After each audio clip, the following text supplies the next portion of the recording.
My name is Luna. I'm a family coach and a VFN volunteer. Thank you, VFN, for allowing me to be featured in this year's Advent calendar. Today's topic is attachment styles.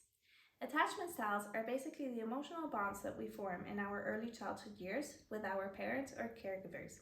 These then, throughout our years, transform into our emotional and behavioral responses to certain situations and different circumstances. The first attachment style is the secure attachment style. This results from when kiddos' needs are being met regularly from their parents. So they express what they need, they express that they need love, comfort, help, that they're afraid, and the parents are attending to these needs and fears and comfort in a regular manner. And thus, the kids are feeling safe to go out and explore the world, the playground, meet new people, because they know that they have a safe base to fall back into. As adults, they have very good social and communication skills and also have very good emotional stability. So, yay for everyone with that. Let's look at the less secure attachment styles a little bit.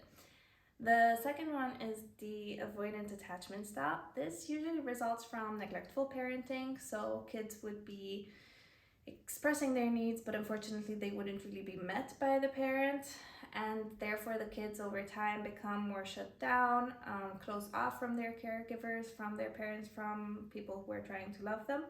So they become very independent, but also very adaptable because they're just used to them expressing what they want and them not getting it, so they are just used to being on their own. So they just fend for themselves, and that is what they base their lives on. This then, of course, later on can lead to difficulties with forming deep relationships with others. But with some self-work, this can also grow and become secure attachment style, so nothing to worry about, just gotta put some effort in. The third one is the ambivalent and anxious attachment style. In kids, but also in adults, this could result in in seeming as if someone is needy or clingy, but this is because their parents sometimes were around and sometimes not. So basically, they would express their needs, express that they need comfort, and sometimes the parents would actually give them what they needed and sometimes not. So when they do have somebody around that they love and that loves them and gives them what they need, they of course want to stick to them as much as possible, and they don't want to let them go, which is of course with the circumstances pretty understandable. As adults, they are very much seeking emotional bonds, deep connections with other people, and they are also very much emotionally attuned to other people. So they are very empathetic, very understanding, and they have just a very good sense of connection with others. And then the fourth is the disorganized attachment style. This usually results from when kids grow up in a household with some fear around, so maybe an abusive parent, emotionally or physically, whichever, or when kids grow up with unresolved trauma during the years. They become very adaptable and also very self-aware because they need to be aware of what is happening around them, just like at home. If, for example, one of the parents is abusive, then they need to read the situation very well so that they can protect themselves and go into a safe hiding place.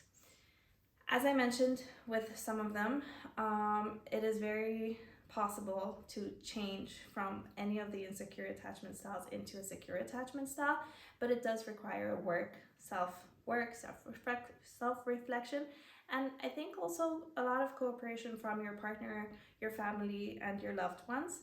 I hope that with this you grew some awareness and will make you think a little bit. You can go back to the VFN website and download the documents, the PDFs, for some self-reflection about you as a child, you as an adult, you as a partner, and you as a parent. And go ahead and make the most secure attachments out for your family and for your kiddos as best as you can. Happy holidays!